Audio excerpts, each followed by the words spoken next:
हरिओम। कृपया आप इन सब वीडियो को ध्यानपूर्वक समझें, तभी आपको कुछ समझ में आएगा, तभी कुछ ज्ञान प्राप्त होगा। अन्यथा यह सब आपको फर्जी किस्से कहानियां या फालतू की बातें लग सकती हैं। इसके अतिरिक्त आपको कुछ भी समझ में नहीं आएगा। इन सब वीडियोस को आप ध्यान से देखें और इन पर मनन करें। माया के विषय में एक अन्य आख्यान ऐसा है। एक व्यक्ति ने अपनी पैंट में देखा तो उसके पास 500 रुपये ही थे।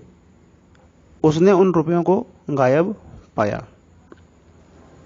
अब उन सज्जन ने देखा कि उनकी पैंट में से जब 500 रुपये गायब हैं तो वही उन सज्जन की पूरे दिन की कमाई रही थी।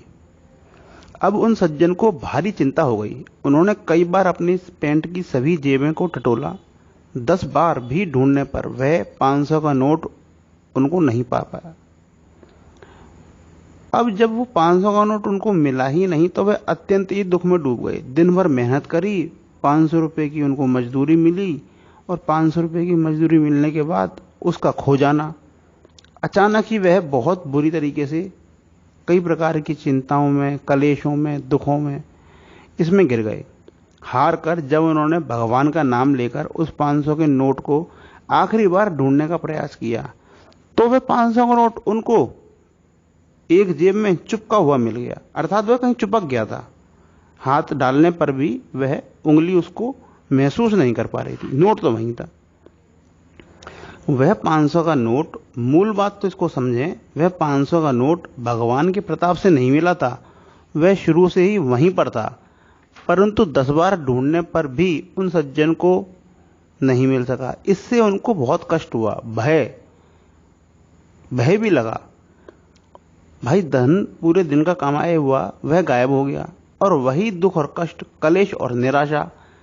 11वीं बार जब उस नोट को ढूंढा तो वह प्राप्त हो गया। तो वह सारा दुख, कष्ट, कलेश, निराशा, भय सब खत्म हो गया अचानक ही, और वह सब कुछ अचानक ही खुशी और आशा में बदल गया। इस बात का सार यह सब है कि वह धन रूपी नोट ना तो खोया था और ना ही कहीं प्राप्त हुआ। ना तो वह नोट खोया था, वह ना प्राप्त हुआ, वह अपनी जगह पर था। बस 10 बार वह नहीं मिला और 11वीं बार वह मिल गया। यह एक मानसिक स्थिति मात्र है। अचानक निराशा और अचानक खुशी, यह एक मानसिक स्थिति है, जबकि वास्तविकता में ना तो कोई खुशी की बात थी ना निराशा वाली बात है। आप इन सबको भी माया का एक लक्षण मान सकते हो। हरिओम।